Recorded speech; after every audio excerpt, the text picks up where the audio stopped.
Hello everyone, and today I will be talking about how I won the Wabaverse Monotype Duos Tournament.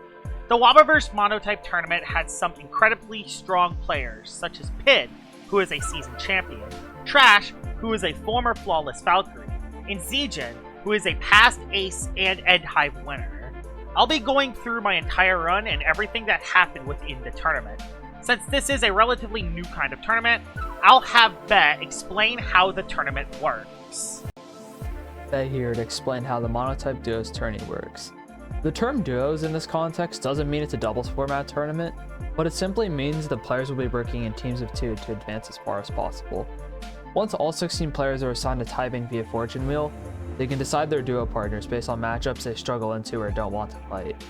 There's also a ban list of Loomians that have proven to be overpowered in a monotype tournament, such as Broncata, Tolbur Superior, and the Fossil Titans.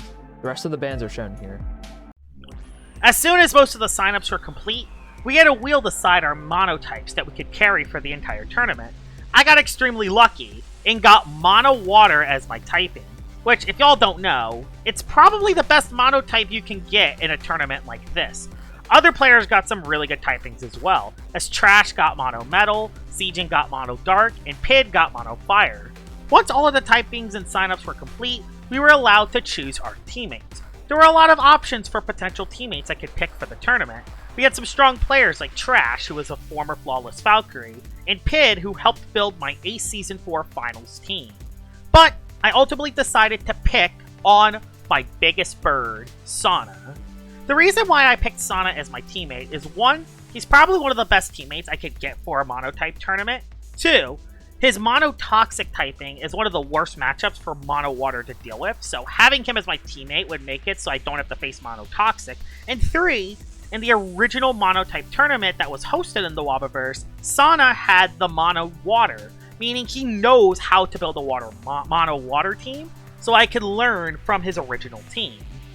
The next 2 finalized teams were completely scary as well, as Ferni and Zegion teamed up to form Yin and Yang, which consist of Mono Light and Mono Dark. Amavor and Pid formed to make the Thermometric Twilights, which consisted of Mono Electric and Mono Fire. Over the course of the next day, more teams started getting finalized, and eventually every player was on a team. There are quite a few scary teams I was worried about, but about 2 or 3 of them were particularly scary. Like I said, the Thermometric Twilights are probably the scariest team in the tournament because you know Pid's on it. Not to mention that his teammate Amavor has Mono Electric, which, you know, Mono Water does not have an Earth type, meaning there are 0 Zip Zap immunities. Of course there's Yin and Yang, you know, Mono Light and Mono Dark. They legit are the best typings you can have together. And there's also another team that I'm very scared about, the Neutral Sub-Zeros. That has Mono Ice, which is Sam, and Mono Simple, which is Banana. Doesn't look too threatening on paper, but if you can't tell, I am extremely scared of this combo. Don't worry, we will see this team later in the tournament. So yeah, here's the screenshot of all the teams if y'all are curious on what the other teams look like. And trust me, this is going to be a very fun tournament. Once all the players had grouped up into teams, I gave them approximately 2.5 weeks to individually create monotype teams that would give them the best possible chance at making grand finals of the tournament. Since most of the tournament would be played with a closed team sheet, it was only fair that everyone had enough time to strategize with the time they were given. Importantly, they were allowed 2 additional substitute Loomians on their team in the case of an unfavorable matchup, which would amount to a team of 9 Loomians total.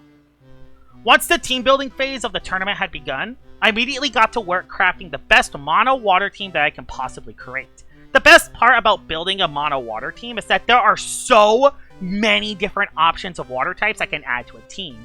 Importantly, we are allowed to swap our items before and after battles, but we couldn't add new items to our team. This makes it so I have to use certain team choices that can account for several different items. Not to mention, since I'm only allowed to use 9 Loomians on the team, I'm only allowed to use 9 Loomians. I can't switch them up, meaning that the 9 Loomians that I choose will have to come against every matchup. Now, I'll go over the team that I will be using for the Wabaverse Monotype Duos Tournament. The first Loomian I will be using is Garlash. Garlash is one of the best Loomians for a Monotype tournament. Its insane coverage and its good attack and speed stat makes it very hard to stop. The best part about Garlash is its flexible coverage options. It has Water Stab and Vicious Snap, Venom Chomp to hit other water types and plant types for super effective damage, Vice Jaws to hit ice and light types, and the last move was a funny move that I never used once. Clay Slap! Would Chili Chomp or Mega Chomp been better here? Yes. But the Clay Slap speed drop could have been important against any Drudge Sweepers that can outspeed my whole team. Not to mention, it could have been good into Mono Metal if I faced it.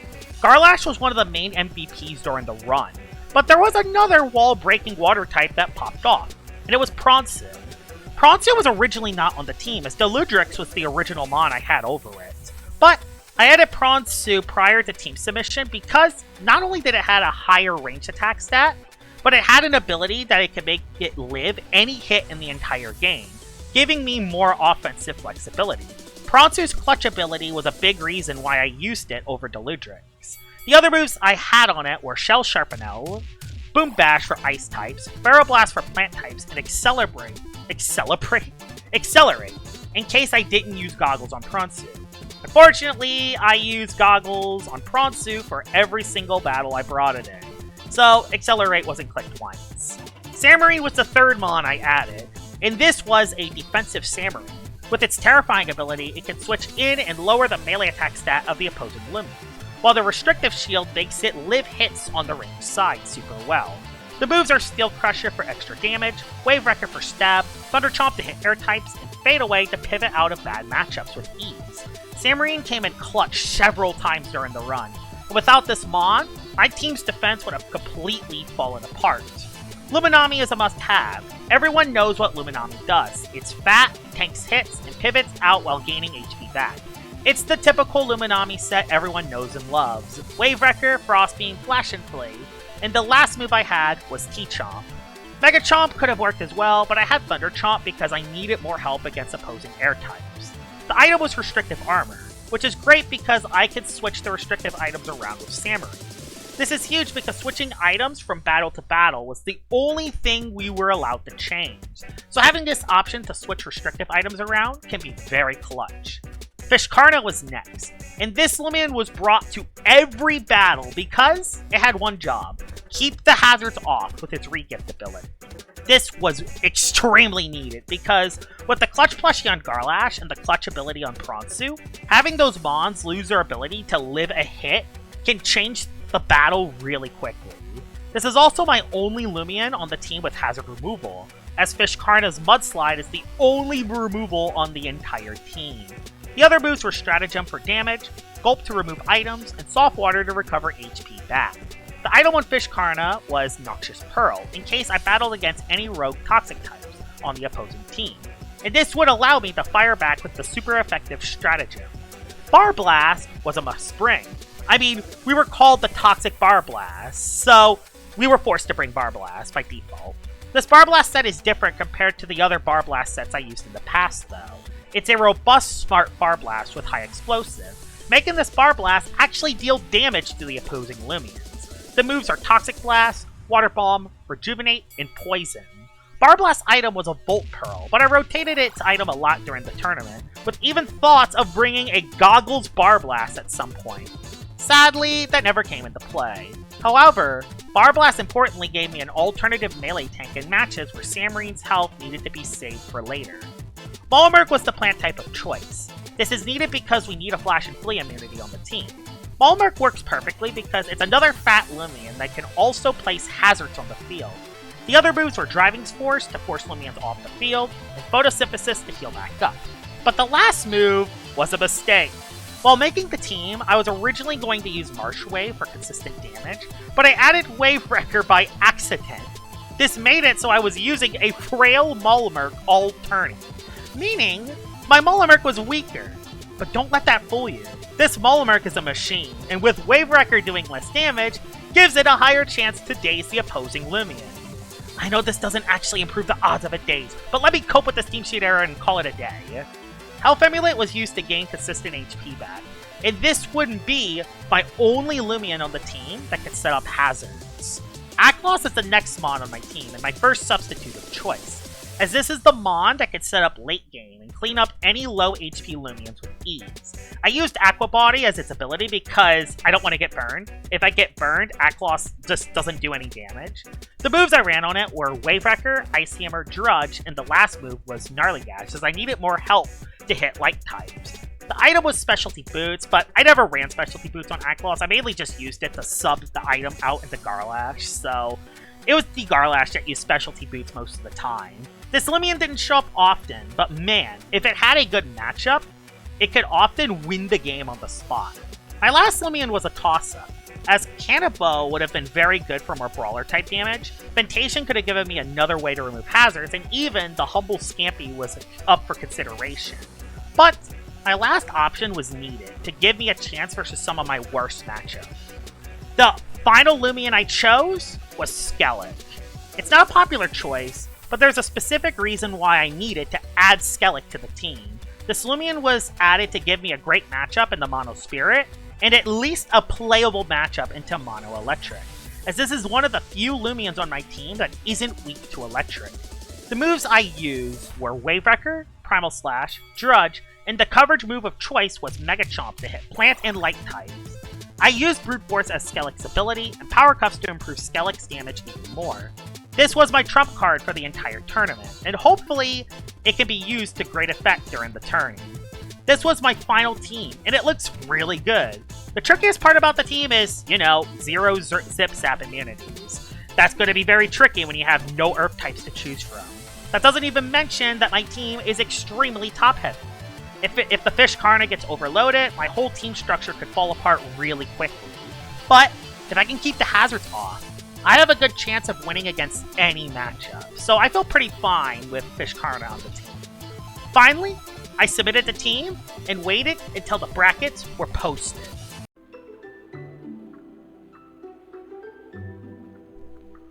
Freddy, one of the co-hosts and someone I'll talk about throughout the video, generates the brackets, and my team, the Toxic Barblast, is fighting the Phantoms round 1, a team that consists of Mono Spirit and Mono Air.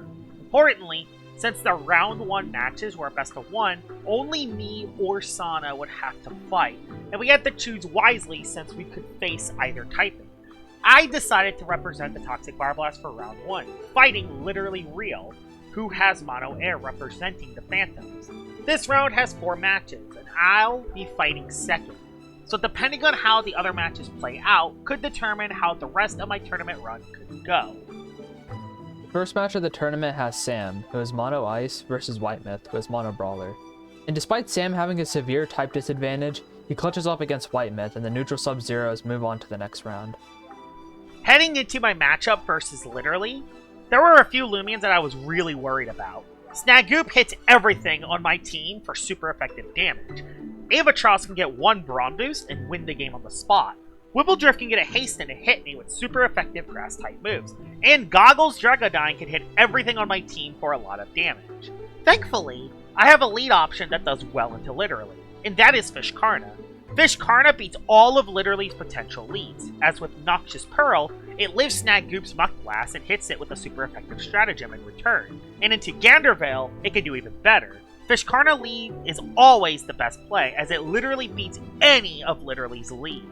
And if he leads with anything else, Literally doesn't gain any ground. The battle starts, and in Team Preview, Literally doesn't have Snagoop and doesn't have Avatros. My matchup into his team looks great, but Dragodine and Whippledrift can still be very tricky. Despite that, the lead option is the same, and I get Fish Karna lead on Literally's Gandervale. The play is obvious, clicking Stratagem as it does good damage into everything, and this Gandervale is a sitting duck on the field. Setting barbs up is never an option with Fish Karna on the field, but for Literally, he really wants those hazards up. So he does the unthinkable. So, oh yeah, I forgot about this essay, right? Yep. Yeah, that's Stratagem then. Yeah, Stratagem is free. It just depends on what move he clicks. Oh! He sold! He sold! He sold! He sold turn 1!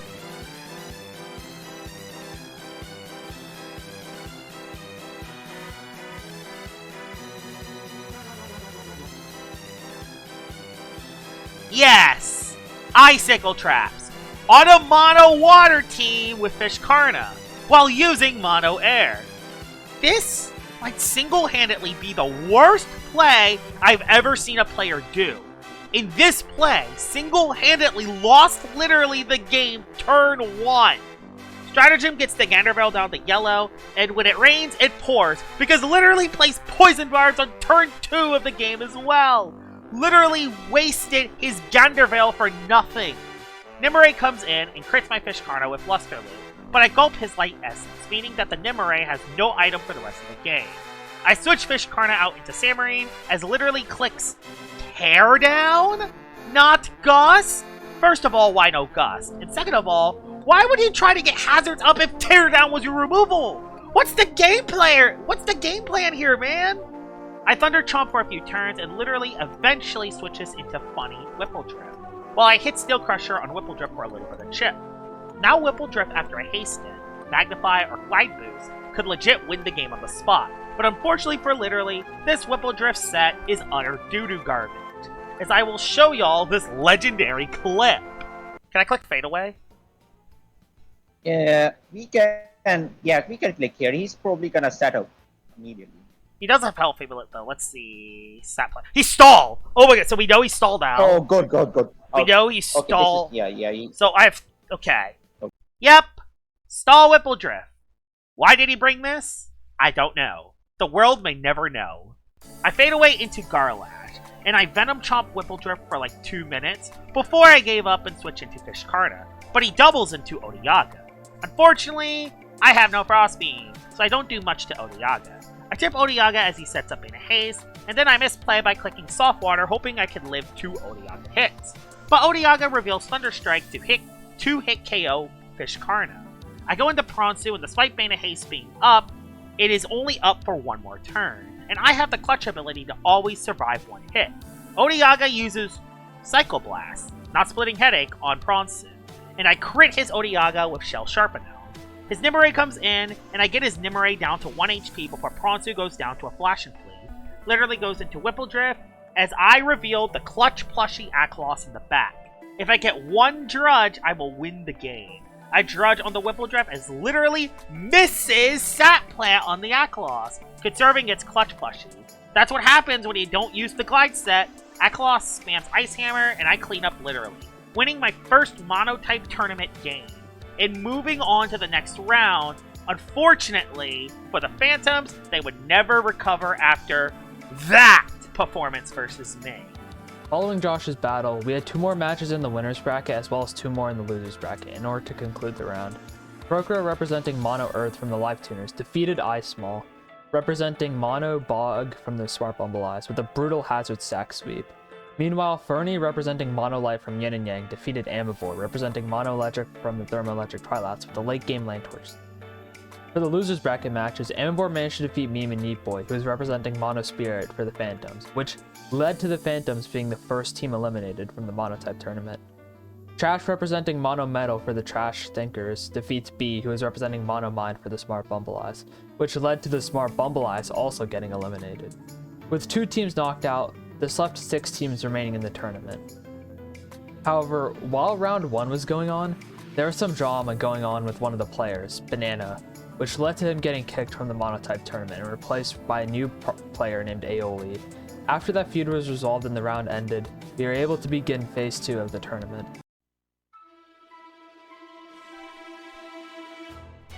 For round 2 of the tournament, me and Sana have to fight Yin and Yang, which consists of Ferni using Mono Light and Delilah using Mono Dark. In order to decide who gets to fight who, we have to decide between me or Sana who to send in first, and unanimously tell Beth. We won't know who the other team picks until both teams have made their decision. We decide on sending in the bird first, and for the matchup reveal, he has to fight Delilah. Meanwhile, in round 2, I will have to face Ferni. The battle between Delilah and Sana kicked off, and at the start of the game, Dyborg tried to disrupt Delilah's team. However, Morio was nullifying basically anything Dyborg could do. Eventually, Delilah gets Imperior in to set up barbs and slowly chip down Sana's team. At one point, Sana tried bartering the Lachette to give it the Heavy Shackles, but this play was a mistake, as Sana no longer had a safe swap into Dregadine. There was one play I told Sana to make that lost us the game. I told Sana to swap into Billaforge as Delilah hard reads our play and baffles on the Billaforge, allowing Dragodyne to come in for free and pick out another KO. From there, it was basically game over. Crab Boss runs through the rest of our team, and because of the one layer of barbs, our Terrafly's clutch plushie gets broken, and we get one-shotted by the Crab Boss. After basically selling Sana's match versus Delilah, I was at my lowest point in my competitive LL career. I was losing several league matches, consistently losing the Chartiki, and I was being a terrible coach to Sana. My motivation was at an all-time low. And now, I have to somehow solo Ferni and Delilah, who are one of the top teams of the tournament. After Josh joined a group call following multiple league losses, he started basically spiraling. He said that he was going to lose his battle versus Ferni and that he would probably be the reason the Toxic Bar Blasts get eliminated. At that point, all I could really tell him was to take it one match at a time, and even though it was difficult, find a way to beat Ferni. I like to point it out now because it addresses a pretty big problem when it comes to competitive LO, which is how demotivating back-to-back losses can be. Especially when you don't really know where or how it even went wrong. Playing on tilt is one of the biggest traps in competitive LL, and I could tell that it was possible that Joshua might be heading into his next battle on tilt. Heading into my battle versus Ferni, there were several Loomians that I needed to deal with. Holly Bunch can single-handedly OHKO every single mon on my team, while Tyranix can set up one Magnify and sweep my team on the spot. This matchup is not in my favor, but with Samarine switching into Tyranix at least once, and Malmerk's Woodsman's ability blocking plant-type moves, there is a chance for me to outplay and somehow win this battle. Unfortunately, I don't have a recording of my perspective of this battle because I had internet issues, so this battle footage will be from Bez's perspective, meaning I have no image of Ferni's team preview. I lead Garlash on Ferni's Demon in Holly Bunch. Garlash was my best lead, despite not having Mega Chomp. With the Clutch Plushie and Vice Jaws to hit Holly Bunch, I have a free attack here, but Ferni switches into Luminami and soak the Vice Jaws. I switch Garlash out into Malmark, but Ferni pulls up Ferni and doubles into Holly Bunch, meaning that I am now stuck on the field and have to make a critical 50-50. Will the Holly Bunch Ferroblast that KO Malmark, or will it Life Drain predicting a switch? I switch into Fishkarna, and Ferni Ferroblast, getting Fishkarna down a third of its HP. I gulp with Fishkarna to remove a Shade Pearl on Ferni's Holly Bunch, and Ferni clicks Ferroblast again, predicting Malmark switching back in, but the Fishkarna lives at yellow HP. Holly Bunch waits to get its energy back up while Stratagem chips Holly Bunch. I sack Fishkarna for more chip, and the Holly Bunch goes for another Ferroblast. That is 3 Ferroblasts in a row, trying to catch the Malmark switching in. With Fishkarna getting sacked, I go into my Akalos. This turn is critical because Ferni doesn't want my Akalos to set up, but I also don't want Holly Bunch alive. It's a mind game. Will Ferni sack Holly Bunch, or will he go into Luminami to soak the Gnarlygash? I decided to Gnarlygash anyway, hoping that Ferni stays in. And he does. Sacks Holly Bunch, putting me in the lead. Ferni reveals Eliguana. And while this looks like a free wave wrecker, this Eliguana is melee defense invested and has the move Tase. A Tase on my Akalos can legit be game losing, so I decide to switch into Malmark. But Ferni reads that and goes for Zip Zap, and he switches into Tyranix. This Tyranix is very dangerous, and if this thing gets a Magnify up, I could be cooked. I decide to switch into Samarine as Ferni goes for a Magnify on Tyranix. With Tyranix in danger, Ferni switches out into Luminami, as Skill Crusher does around 20% to Luminami's HP, while also getting a melee attack increase. The threat of Luminami's Thunder Chomp scared me enough to go back to Malmark, as Ferni's Lumi does go for Thunder Chomp, dealing no damage to my Malmark. I go for a Wave Wrecker predicting Luminami to switch out, and Ferni goes into Solnecta.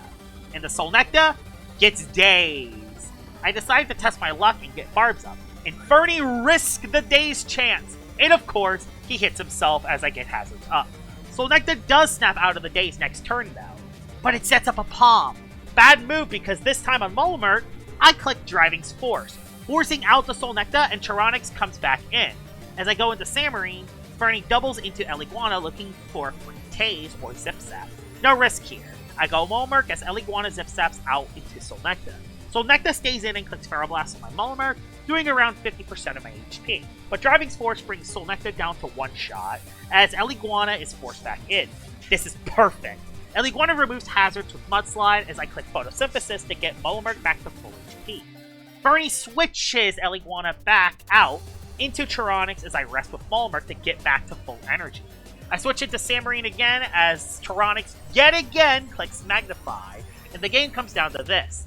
Can I hit a 90% accurate Steel Crusher?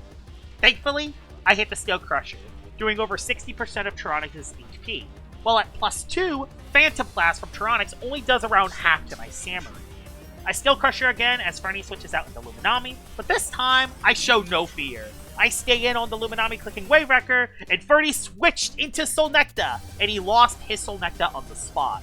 Now, Ferni's only source of offense is a half HP Tyranix, and I still have a full HP Garlash and a full HP Akalos in the back ready to cause mayhem. Eliguana comes in on my Samarine, and I save Samarine for the Tyranix as I go back into Bumblebee. And Eliguana zip-zaps back into Tyranix. After this, the game is down to chipping the Tyranix. I somehow outspeed Tyranix and hit it with a Wave Wrecker Daze. Ferni then hits himself yet again. Knowing that I outspeed the Tyranix now, I decide to test my luck and get Barbs up for the Luminami in the back. And Ferni's Tyranix hits himself again! I then Wave Wrecker the Tyranix, knocking it out, and after that, the game is over.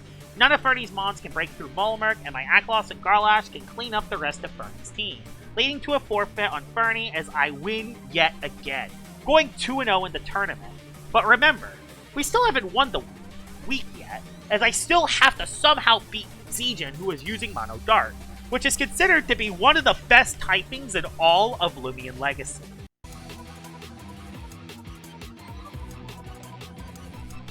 Zegion has Moriel, Soulburst Cramboss, Goggles Dragodine, and potentially Teclipse I have to deal with. My matchup into Zegion is 65-35, and I am not the 65. Not to mention that the last time I faced Zegion in a competitive league, he got screwed by the stinking timer rules. So he is back for revenge. Heading into the battle, I scream in joy. No Teclipse! Despite no Teclipse though, Parasol with Hydro Vortex can be scary because it is immune to all of my water-type moves. Despite that, I lead Barblast to try to get a poison early, but Zegion leads with Goggles Dragodine. Goggles Dragodine hits so hard that I am already on the back foot. I have no switch-ins into Drago except for Samarine, who gets overloaded over time. I do switch Samarine into Eggstorm, which does around a third of my HP. I decide to fade away to pivot out free, but my Samarine outspeeds the Drago. Uh-oh. This is bad because Dragodine gets a free attack off the rest of the team, and none of my other Loomians can live 2 hits. I switch Fishkarna in, and it takes exactly 77 damage from the Eggstorm. Zegion switches out into Cramboss as I click Foam and get Cramboss's HP down to 80%. The Cramboss stays in Soul Burst as I stay in and click Soft Water. Oops! He Gnarly Gashes and gets my Fishkarna down to 47 HP after the Soft Water heals. I switch out into Barblast, which takes the Gnarly Gash really well. I see this as an opportunity to poison them off, so I click Poison on Zegion's switch from Cramboss to Vesperati. This is a free poison! It will be a great turn! Oh, he went Vest.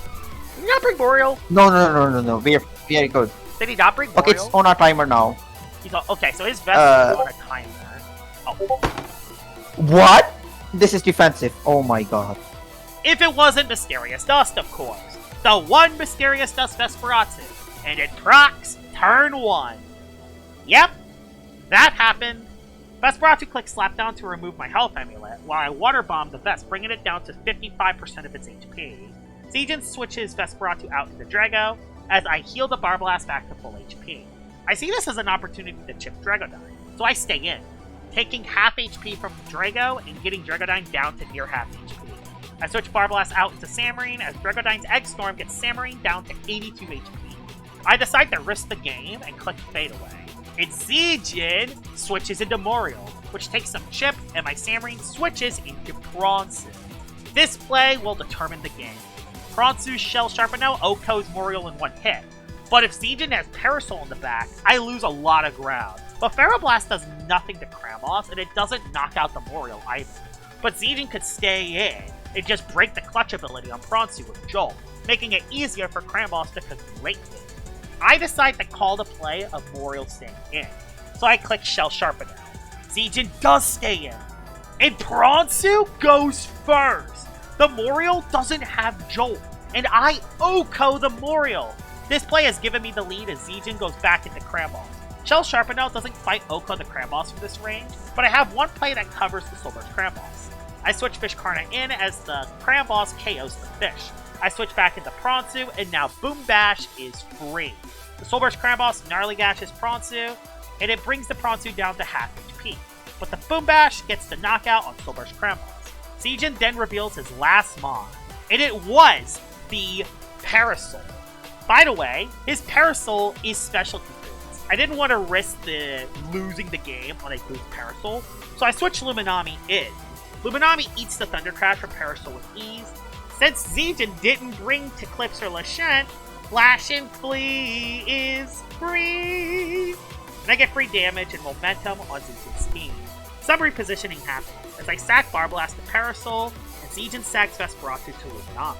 Samarine comes in on Zegion's Dragodyne, and the Samarine clicks Thunder Chomp on the Drago as it brings it down to red HP.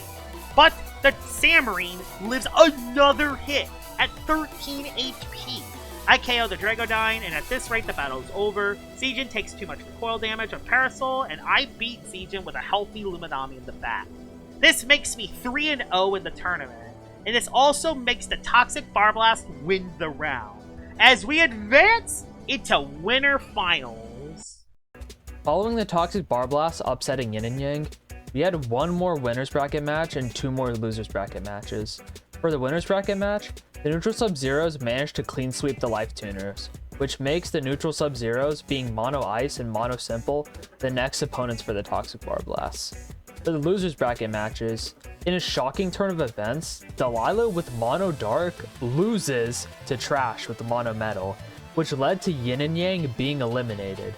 Delilah's team not having a single priority move and a lack of speed control led to Protagon and Valkyrie crushing through the Mono Dark team.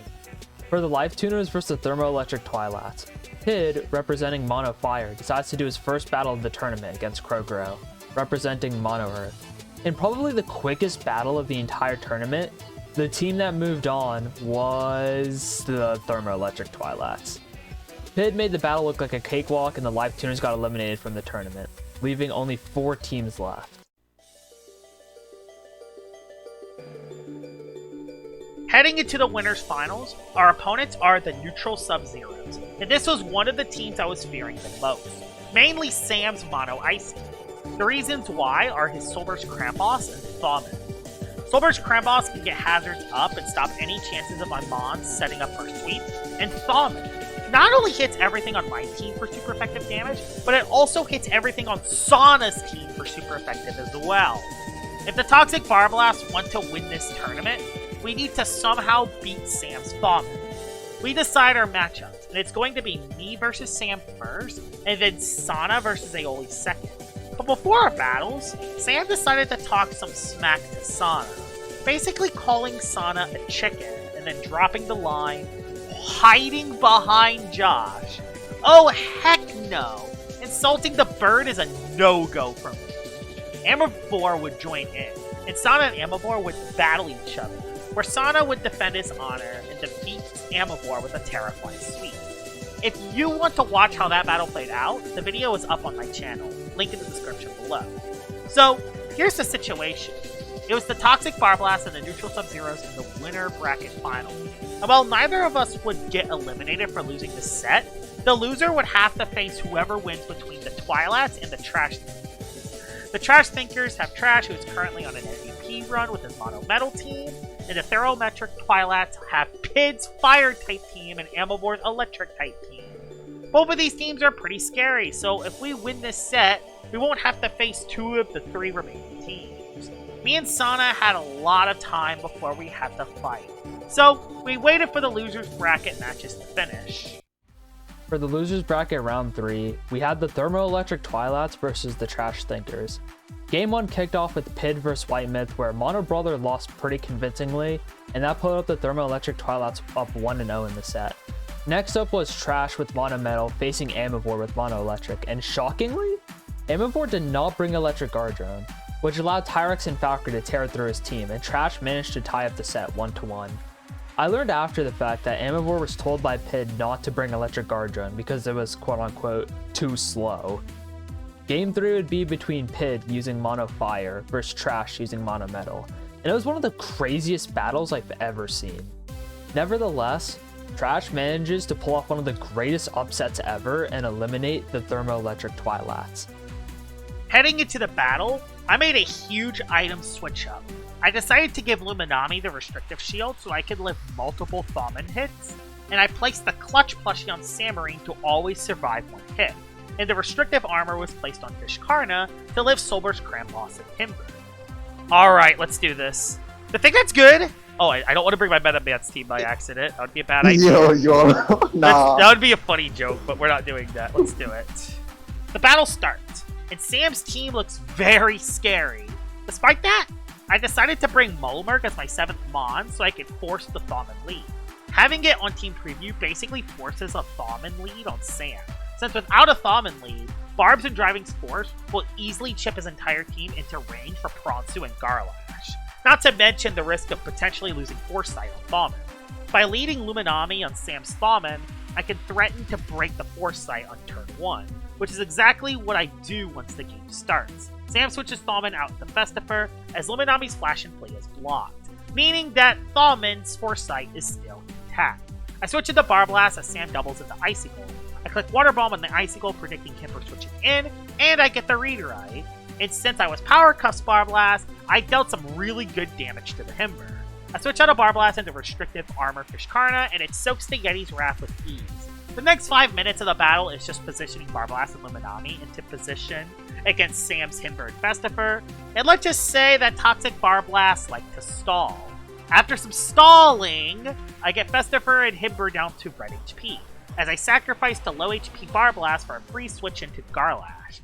After that, Sam reveals his last Mon, which is Tundraland. Uh-oh, probably should not have sacked the Barblast that early. Vice Jaws does around a third to Tundraland's HP as I am forced to switch out.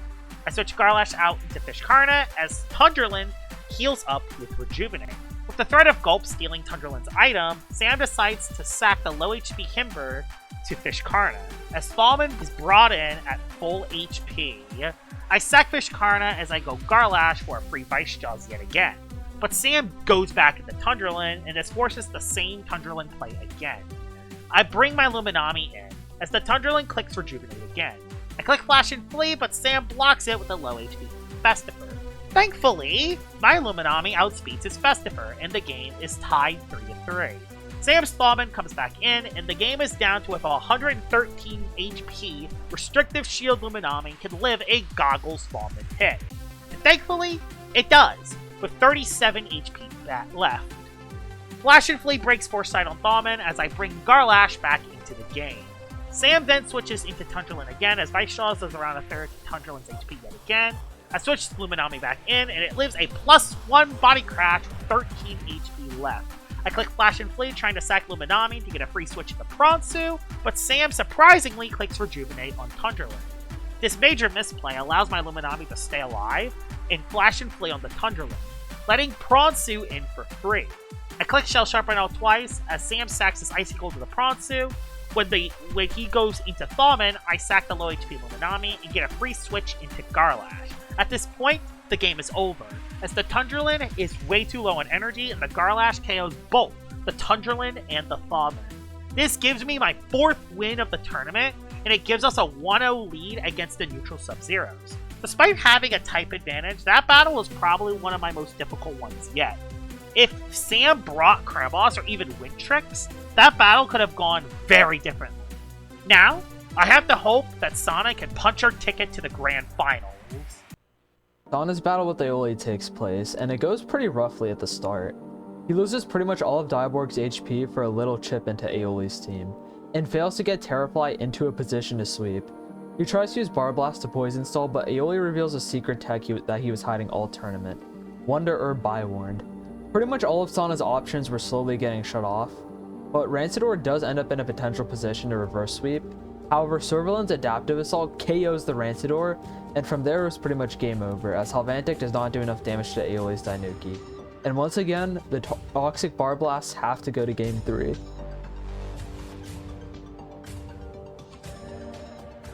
Well, Sana's battle didn't go to plan, but that battle did reveal one thing. Bywarn can be a massive problem to deal with. Despite that, there is one thing I can do against it. Regif actually can deflect the use of Spite. Despite it being ranged mode, this makes it so Fishkarna is an absolute demon versus Aoly's Bywarn, as he can't click Spite safely with the threat of Fishkarna. I do have to watch out for Dainuki though, not to mention his Lumala could literally be any essence. But if I can play this battle well, I can find a way to victory. The battle starts, and Aoly brings Loomians that I expected him to bring, and I know what to lead with, Luminami. I cannot have Bywarn lead cook me like it did to Sana, and if Aoly does the Ganderville lead, I can go in Fishkarna to prevent hazard. I lead with Luminami as Aoly leads with Ganderville. I stay in on Luminami as the Ganderville clicks Slapdown, and it slaps off my restrictive shield turn 1. Despite the wrong call, I use Flash and Flee to pivot out into Fishkarna. I click Stratagem, but the Ganderville switches into Bywarn, and it takes almost nothing. I then click Gulp to remove the heavy shield from Bywarn, as Bywarn's Psycho Blast does very minimal damage to me. I switch Fishkarna out into Luminami as the Bywarn clicks Dissipate. This is huge because I actually didn't know what the Bywarn's fourth move was, and if it was Nature's Force, that could have been very scary, but thankfully, it's only Dissipate. Lumala comes in, and the biggest thing I have to figure out is what essence this Lumala is holding. I assume that it's Electric Essence, but despite that, I stay in, click Flash and Flee on the Lumala. This leads me to bring in Skellig. Skellig is threatening a Drudge, so Aoly brings in Dainuki as I get a Drudge up. We both stay in, as Dainuki sets up a near enchantment while my Primal Slash does almost nothing to the Dainuki. This next play determines the game.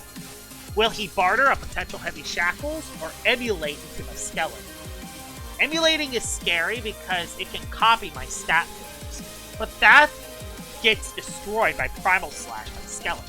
Barting Heavy Shackles can also neuter my Skellig, but the threat of a restrictive armor hammering in the back could destroy Dainuki. Importantly, I know from Aoly's previous fight that his Dainuki does not have an attacking move, meaning he can't go for tricky tactics. Aoly decided to go for the Emulate play, and I read it with Primal Slash. We have a game plan, so Bywarn, Ganderville, Dainuki, Lumala. His last one's probably Servalan. At least... Yeah, Servalan, definitely Servalan. I feel like his last one's Servalan. Oh! Oh! That's great! Oh, that's best case scenario. Dude, this is best case scenario. Yes, he has an ear enchantment up, and I got a +1. I don't even need a crit. I got it anyway! Oh my god, I still got my clutch plushie!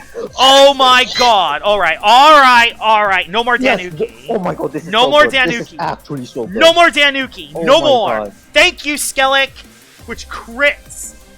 That is huge because it bypasses the near enchantment and it OHKOs the Dainuki. With this KO, I suddenly have a massive lead, but I need to stop his Lumala from tearing through my team. Aoly brings in Servalan, but it's legit Samurai. It's the Raging Tackle, barely does anything. Servalan switches into Lumala as I click Fade Away to bring Skellig back in. The Lumala clicks Spit Out again, but somehow it's super effective to Skellig? That means it isn't Electric or Grass Essence. And since Spit Out was super effective against Luminami earlier, that can only mean it's Toxic Essence. With that realization, I noticed something very bad. Lumala hits every single Loomian on my team for super effective damage. I click Drudge on the Skellig, and now I outspeed the Lumala. I click Wavewrecker and KO the Lumala in one hit. Another huge lead for me in this game. Servalan comes back in, and while it does get a couple bulk ups off, it's a little too late. With Clutch still available in Bronzu and Fishkarna still high on HP, none of Aoly's Loomians can survive the onslaught. Fishkarna KOs the Ganderville, and while Bywarn comes back in, I click Softwater to keep Fishkarna alive. After that, the battle's over as Aoly forfeited the game. I did it again. I won another battle, making myself 5-0 for the Monotype Tournament, and bringing the Toxic Bar Blast to Grand Finals. After beating the neutral Sub-Zeros, I am expecting them to get eliminated to the Trash Thinkers. Because, I mean, it's Ice Simple versus Brawler Metal. Despite Mono Brawler being an awful type, the Trash Thinkers have MVP Trash, who has somehow beat Mono Fire and Mono Electric while using Mono Metal. There is no way I will have to face Sam's and Aolyvul again. Right? Breaking news! Sam not only manages to take down Mono Brawler for the second time, but also manages to take down Trash, the reigning MVP of the tournament up until this point. Yeah, Sam managed to solo the Trash Thinkers, the supposedly worst matchup. Not once, but twice. Which means we have to fight the neutral Sub-Zeros again. One of our worst matchups. And this time, there's no safety blanket. For the first time in the entire tournament, we are in real danger of getting eliminated. Up until this point, we've been chilling in the winner's bracket. But now, we are in grand finals, and losing the best of 3 set will result in our elimination and tournament loss.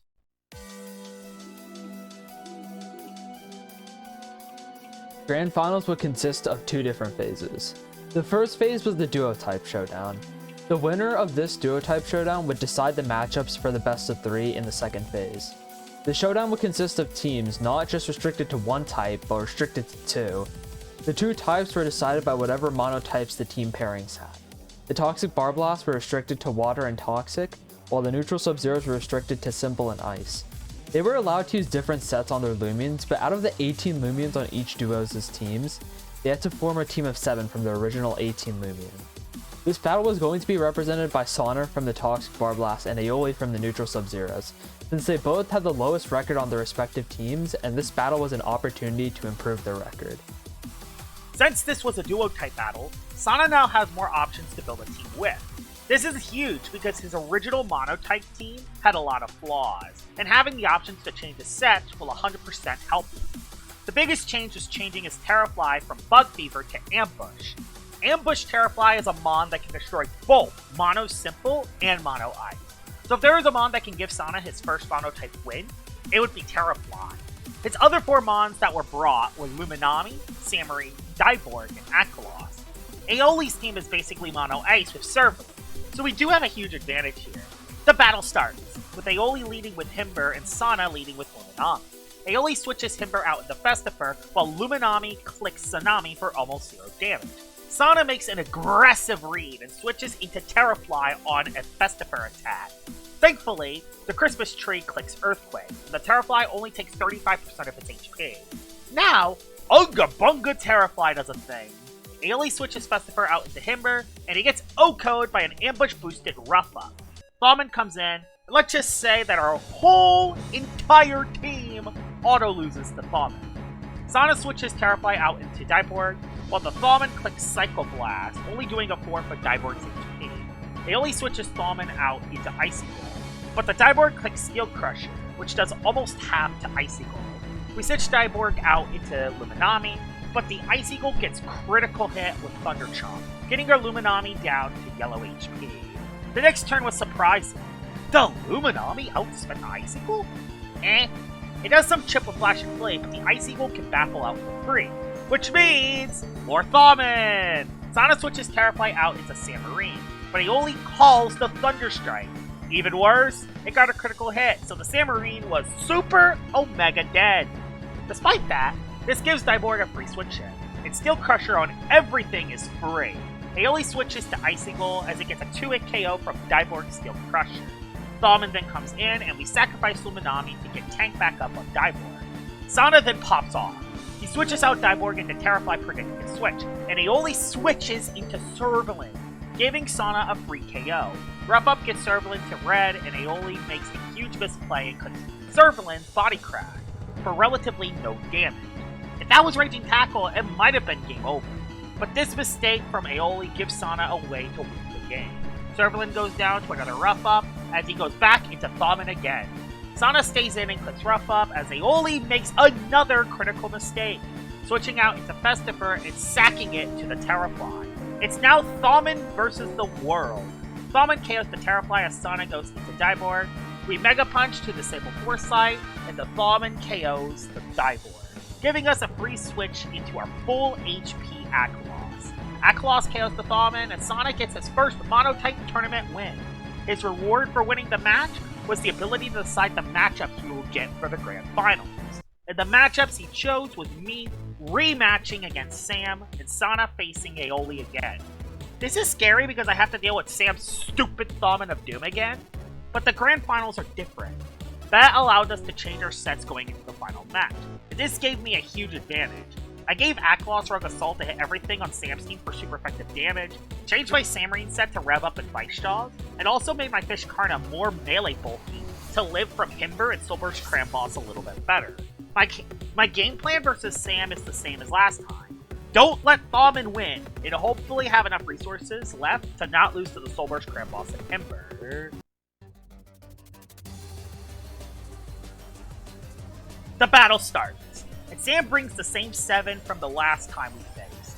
The only change I made was adding Aolyvul over Mulner. I lead with Pronto trying to get some free damage early, but Sam reads this and leads with Soulburst Cramboss. This is bad, because Soulburst Cramboss outspeeds me and can do a few things. He could baffle on the switch and get Thawman into position safely. He could slap off my goggles, making my Pronto a lot weaker, or he could just place barbs to threaten passive damage on the rest of the team. I decide to stay in and click Boom Bash, predicting a baffle or a barbs play. But unfortunately, Sam just slaps off my goggles, dealing around 50 damage to my Pronto. I do hit a Boom Bash on Sam though, getting his Soulburst Cramboss below half HP. And he gets dazed from the Boom Bash. If he hits himself from confusion, I'll gain a major early lead.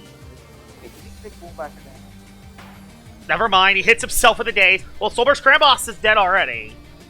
Yeah, sometimes no matter how much you prepare, the RNG gods always have other plans. Sam then brings Thawman in, and now the biggest question appears. Will he click Psycho Blast or Thunder Strike?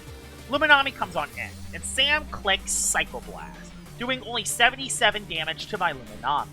I decide to make a call, predicting Sam to bring Festifer in on Luminami. He does this, as I make the double into Pronto. I stay in and hit Festifer with a Pharaoh Blast, which doesn't even do half to the fat Christmas tree. And Festifer deletes my Pronto with Timber Thrash. Aolyvul comes on in, and I have a call to make. Do I click Brawn Boost to predict Sam going Tundrland? Or do I click the super effective Rogue Assault to remove the Festifer? If I attack, I burn my Marshall Shell for the rest of the battle, but if I KO his Festifer, the trade could be worth it.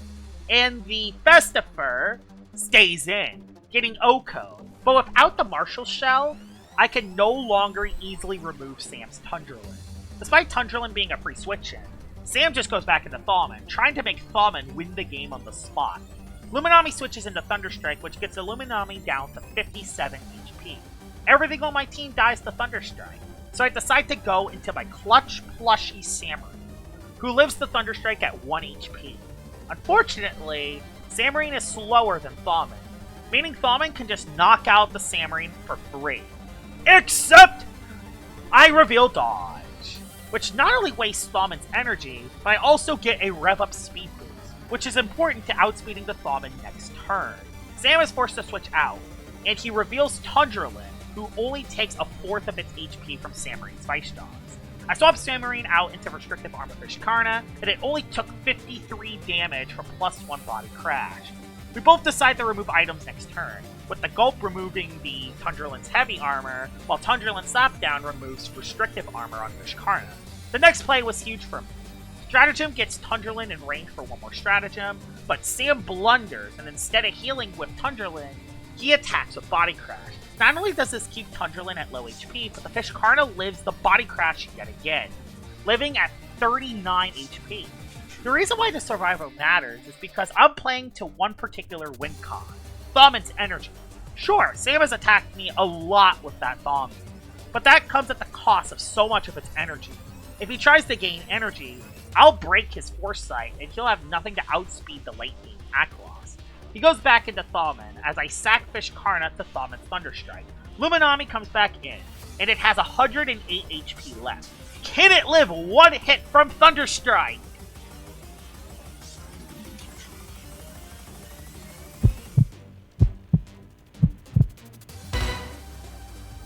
Yes! At 1 HP!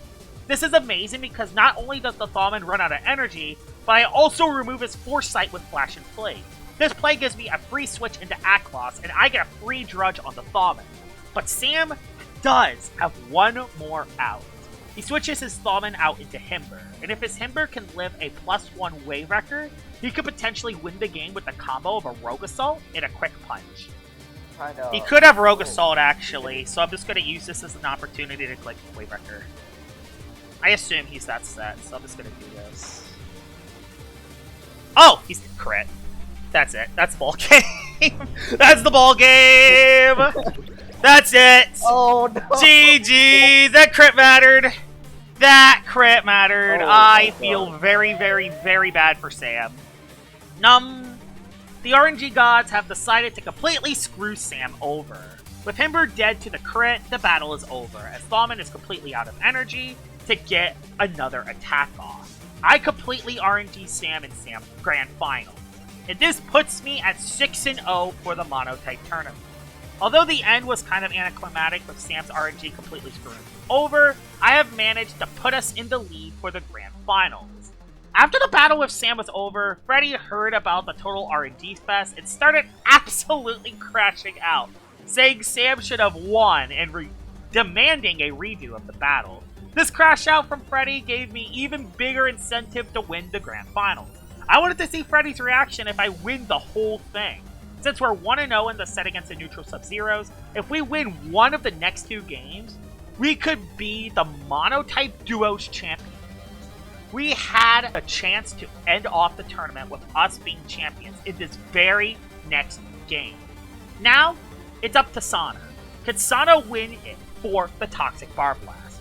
Before we talk about the final battle, Beh will explain what led up to the final battle.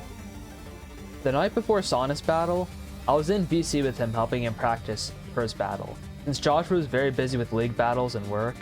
But in order to make it fair for Aoly's team, I had Sana make the practice team for me to use, and I did not access Aoly's team sheet at all during the practice session. Once we were done with practicing, I was letting Sana know that because of the time zone difference, that it would be best if we try to take a nap early, since this battle was in about 14-ish hours. He said he would try and power through till it was time to battle, but I bring this up because it ties into something that happens the next day.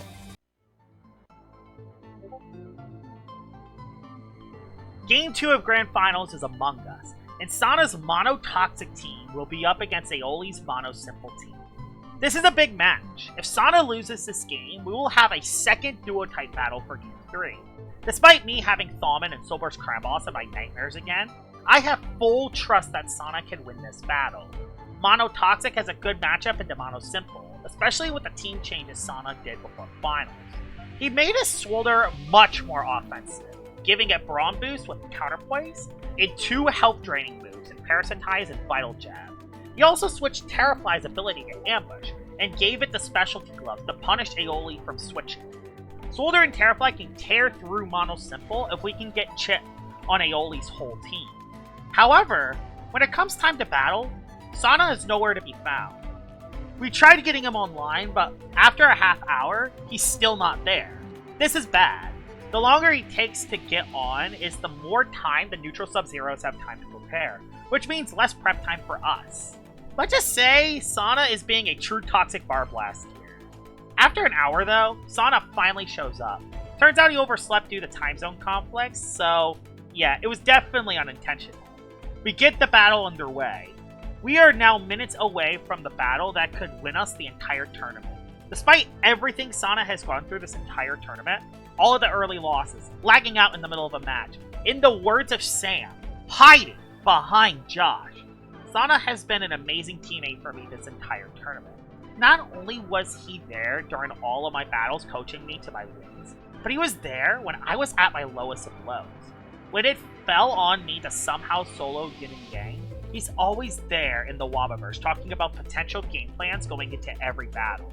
Although his matches prior to the Grand Finals have been met with crushing losses, he never gave up on the Toxic Bar Blast, and he never gave up on my ability to get his team as far as we've gotten. Despite what the record says, Sana is one of the best teammates I've ever had for a tournament. In this Grand Finals match, is Sana's final time to shine. I've had my moment in Ace Season 4, and against soloing Yin and Yang in this tournament.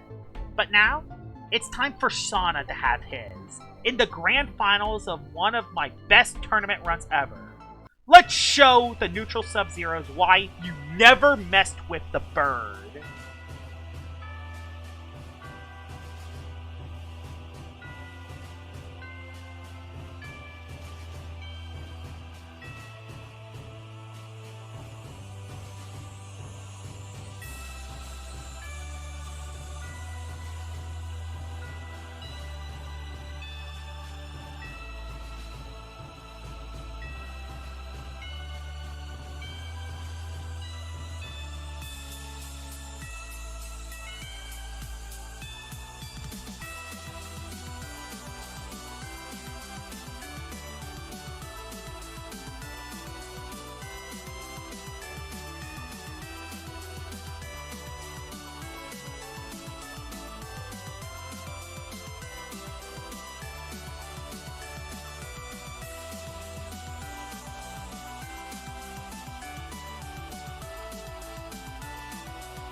A tricky tactics will not be enough to knock you out.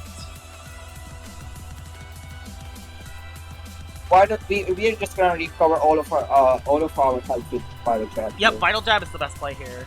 He just rejuve. He doesn't have near chip. He doesn't have near. He doesn't have near. That's a dead that's dead. It's not quite yet. But it's fine. Do you want to Vital again? Just Vital again, that's safe. Yo, yeah, yes. Always Vital again. Tricky tactics will do some nice chip, but not enough. And you have enough for one counterplays if needed. Lumala is a little concerning. It could be a 50-50 if he goes into it. There he is. Yeah, he doesn't know. Alright, so we can click on the force. It's a 50-50. Actually, no, Joshua, can you like calculate if we can like live one hit from this? I am better for. Because if he goes for Palm, sure? you win. You win the game on the spot if he does that. I think he para. Do it. You're running out of time. Just click it. Okay, good. Sorry. Oh! You got him. You got him. Unless he's plushy. Oh my god. That's a dead Lubala crit. Got him. And a fade. Yo. Servling comes in. You're at full HP. You just go. The thing is that's scary. I think you just. I don't know what you do. It's fine, actually. We have die both. We have die both. The biggest thing that scares me is if he's bulk up. You have two options here. Die board or you wait. Yep, you wait. That's not a bad play. And then you go for Vital Jab and see what he does. He just Raging Tackle. That is perfectly okay. And he gets a webbing, meaning that guess what? Oh, it's a 50-50. Yeah, I might just count the points here then.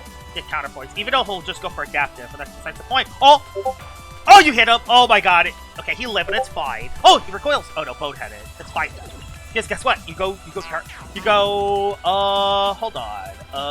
Yeah, Terrafly here. Yeah, Terrafly can come in. Either Terrafly can come in. You can go for Para for free. Para's bait. Either Para or Vital. Oh, we won! He won! He forfeited! We did it! That's it! That's it, right? That's it, right? That's it. Yep, we won, Joshua. Yeah, that's it, right? Unless there's a team sheet error, that's it. Oh my god, we win! We win D! Yo. We win D! Yo, I got 2 wins and 2 losses now. Yo. Wait, let's go join the call. Okay. Let's go join the call and see what everyone says. That's good. And that's it. The Toxic Bar Blast won the Wabaverse Monotype Duos tournament. We did it! The Toxic Bar Blast managed to come out on top. And finally, Sana defended his honor against Sam's team. Not only getting our team 2 major wins against them in Grand Finals, but also proving that he wasn't hiding behind Josh. Alright, so what were your thoughts going into Grand Finals? I was honestly not thinking that we would like make it to the finals, like actually win this whole tournament, because of there was like a lot of like strong teams in that tournament. Yeah, there was a lot of strong teams, like Yin and Yang, Therometric Twilights, Neutral Sub-Zeros. We needed to beat them twice, and then of course there's Trash Thinkers, which was just... Yeah. It was basically just trash. Yeah, basically. And not to mention, you were 0-2 going into finals, and then you just came through in finals with 2 wins, just basically winning the entire tournament for us. Yeah, I'm glad I like clutched up in the end when like it mattered the most. Yeah, the way you played in that second match in grand finals, like that is just legendary, man. Like you. Yeah, Swolder and Terrified absolutely cooked there. Yep. What were your thoughts when They are- you won the tournament? Like when you realized that you were gonna win, like what was the moment which made you thought, "Oh my god, I'm gonna do this. We're gonna win this." Yo, I was like very hyped, gang. I was like happy, gang. My heart was like beating so fast. I was like, yo, we actually managed to win the tournament, gang. I was like actually very happy. You know, I was so excited watching it too. Like it was so that was so fun. Like that might have been one of my favorite tournaments I've ever been part of. Yeah, it was definitely a very good tournament. Yep. Toxic Bar Blast get the dub, and yeah. Anything else you want to say, Sana, before I stop the recording? Yeah. I wish I could use my Snaggle, gang. That's the only regret, man. Oh yeah, That's you it, and didn't that's use it. Snaggle once, which is kind of unfortunate. Yeah, gang, I was saving it up for Mr. White, gang. He got knocked out, so I couldn't use it. Oh, I know, it's unfortunate. Hey, Snaggle is a Yeah. tournament winner either way. True. That is true. But yeah, that is the Toxic Bar Blast's final reaction about Grand Finals. We are heading out. Peace. See ya. After the tournament was over, Freddy gave us a very funny congratulations message, and we earned the R&D merchant role in the Wabaverse. Freddy crashing out was pretty funny, but all I have to say, skill issue, Freddy! Skill issue! After the Monotype tournament had finished, I'd made a little Hall of Fame since the tournament brought some awesome moments, battles, and players. It took about 3 months and a lot of planning, but we managed to complete the tournament successfully. I want to thank all the players who took all the time out of their schedules to participate in this awesome tournament, and I want to thank Freddy for helping me co-host. I also want to thank Freddy, Amavor, Zegion, Josh, Ferni, Loomiboy, and Shadow for helping me with commentary on the matches. Lastly, special thanks to Josh for letting me collaborate for this video and helping with things here and there to keep the tournament running. With that being said, I'll leave it off to Josh to close off the video. Thank you, Bev, for not only hosting the Monotype tournament, but for also collabing for the video. The playlist of the entire Monotype tournament will be in the description below. I also thank Sana for not only being an awesome teammate, for also helping us win the tourney. I also thank all of the other competitors for not only joining the tournament, but for making this one of the best tournament runs I've ever been part of. I will also thank Freddy. He never really wanted the Toxic Bar Blast to win, but man, his reactions to us winning the tournament were comedy gold. Lastly, I will thank y'all, the viewers, for not only watching the whole video, but for watching and enjoying all of my past videos. Hopefully, y'all guys enjoyed the video, and expect more of these big videos in the future. This is the end of the video, in this Toxic Bar Blast. We'll see y'all all later. Bye-bye!